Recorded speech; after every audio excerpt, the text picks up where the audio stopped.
it's not a two-way street, then human resources become a thing that we spend instead of a thing that we cultivate and nurture.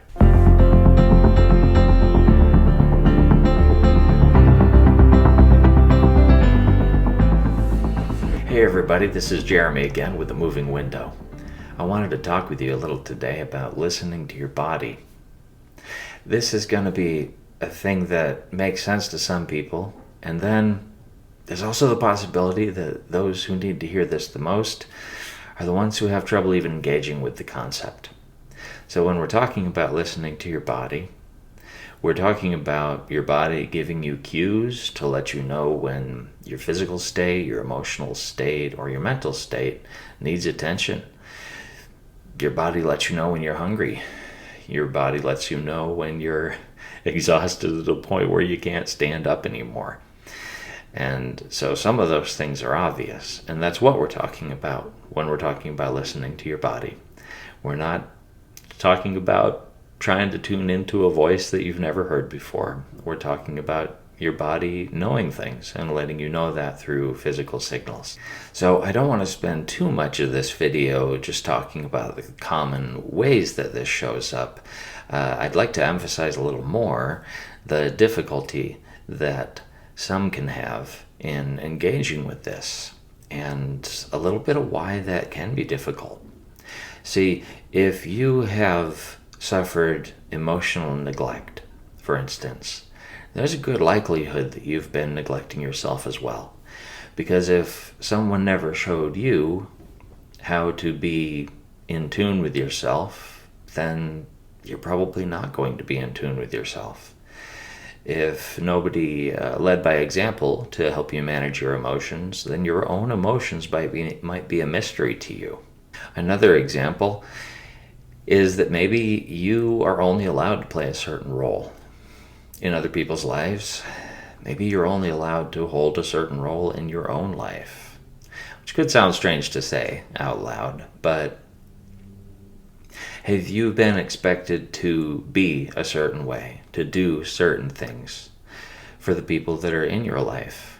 Has that been at the expense of yourself to the point where you always have to do something for somebody else, and you never have a proper chance to replenish your own energy, get adequate rest? If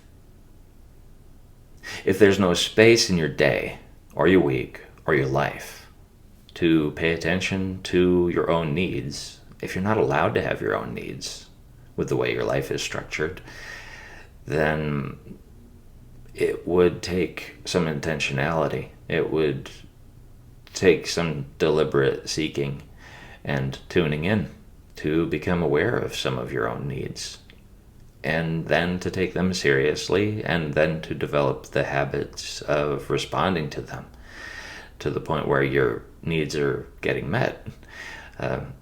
If you're living a lifestyle of going without your needs met, then it becomes even a survival mechanism to tune out of your own needs, because why would you want that alarm blaring all the time on the inside? So let's quickly go over a few of the ways that these things can show up. When everything's working properly, your body's letting you know when you're hungry or when you're full. Now, if you've only ever been taught to finish everything you put on your plate, you might find yourself eating beyond the point of being full, even when you're no longer hungry. And then there's fatigue. Fatigue is a very real thing, and sometimes there's no powering through it. Sometimes you're just at your limit and you're about to collapse. But sometimes we push through because we think we're supposed to. Now, a personal example, I think back to my college days. There were so many nights when it would have served me better to just go to sleep and start the next day early instead of try to stay up late and get things done. The problem is, and I can see this now, but at the time I wasn't very in tune with myself. Now looking back, I can see that diminishing returns that were happening when I was trying to be productive long after the last of my brain energy had been spent.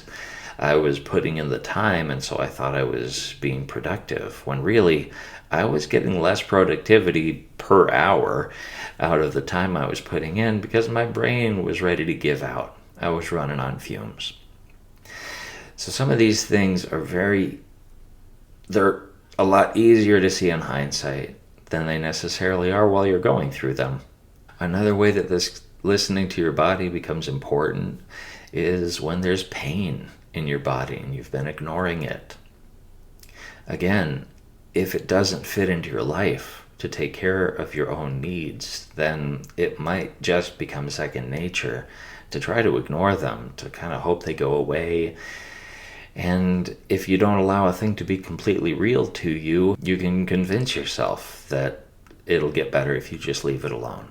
Unfortunately, depending on what it is, that's a good way to let a bad thing become worse. And then, of course, another way that listening to your body becomes very important is tension versus relaxation. I'm talking about stress in your body. Now, stress, if you work an office job or if you just find yourself sitting a lot, I wouldn't be surprised if you have stress store up right here in your shoulders. I know that I do. That's a thing that I have to be sure to get out and get adequate exercise, do some stretches, because that stuff will live in my shoulders.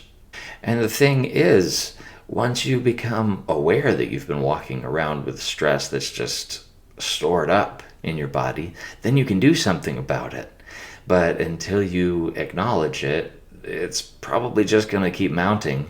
And I mean, stress comes out one way or another.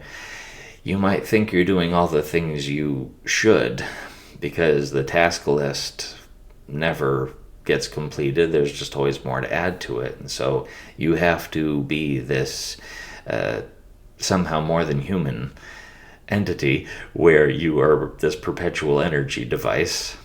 And that doesn't really work. You can tell in the toll that it takes on your relationships when you're short with somebody that you love, or when you find yourself building resentments toward people that you know you care about because they're allowed to have needs and you're not. That's an important part of all of this, and that's something that I want to emphasize, is when you reach the point where you're allowing yourself to have the same needs that the people around you are allowed to have, you can start taking steps to have those needs met. And when you start having your own needs met, then you're in a better position to keep being a help to the people around you. When you're not just the one offering comfort, but you're allowed to ask for comfort that you need. When you're allowed to express your feelings. When you're allowed to have someone else hold your experience instead of you just being the person, the steady one, the source of strength. That is not a role that you can be without being the other things. You are not just a symbol for other people to relate to as a symbol. You are one of us. And each of us are all of those things. You don't come into this life to just be one thing. It's meant to be a two-way street. Other than that, when it's not a two-way street, then human resources become a thing that we spend instead of a thing that we cultivate and nurture. The great thing is that when you start tuning into your body, you start developing these abilities that you might not have thought possible. You start developing an awareness that allows you to do things intuitively. Things that to some people, maybe it came pretty naturally from day one because they were set up for success in that area. But if it feels hopeless right now, just know that if you lean into it, you'll gradually start to develop a sensitivity to it. Maybe you've heard about people eating intuitively, resting intuitively, exercising intuitively. Your body knows when you need something that it hasn't gotten enough of. Be aware, too, that listening to your body can have a great preventative effect. Keep in mind, stress can show up in so many ways, and if you start paying attention to notice the patterns and where your stress is coming from, you may find that you're able to start mitigating a lot of that stress. I'm not saying that you shouldn't check with your doctor. Sometimes that's absolutely what's needed, but But sometimes we can get a prescription from our doctor when really, if we just start doing things that we already know would be helpful for us, some things would get better on their own. Again, as you get in touch with your body and start paying attention to its signals, there's so much that you can do to start making things better for yourself. And this can be as simple as deep breathing exercises, mindfulness exercises. One of my favorites, progressive muscle relaxation, all of which we may get into in upcoming videos. If you don't want to wait for that, feel free to search those things up. There are plenty of good resources already on YouTube. But I hope that this is encouraging, especially if you're curious about any of these things. And if it's been difficult for you to get in touch with your own body's signals, if that feels still like an alien concept to you, drop a comment below to tell me what you're working on. I'd love for you to be encouraged, but I'd also love for you to ask for help with what you need. If something just isn't coming naturally, I don't want you to feel stupid for needing a little more guidance. Maybe somebody here will be going through exactly what you're going through, or maybe they already have. And this becomes a very important thing to have some support with and to ask for some support with. Remember what Mr. Rogers was popularized for saying, which was that if a thing is human, then it's mentionable. If it's mentionable, it can become more manageable. And that's exactly what we have to do with this stigma that kind of still surrounds mental health. Even now, when people don't mind telling each other when they're seeing a therapist, there's still a lot that we try to save face with, isn't there? We don't want to come across as broken. And frankly, a lot of us don't want to look like we don't have it all together. It's a really nice idea to think of feeling more under control and less chaotic than this life often feels.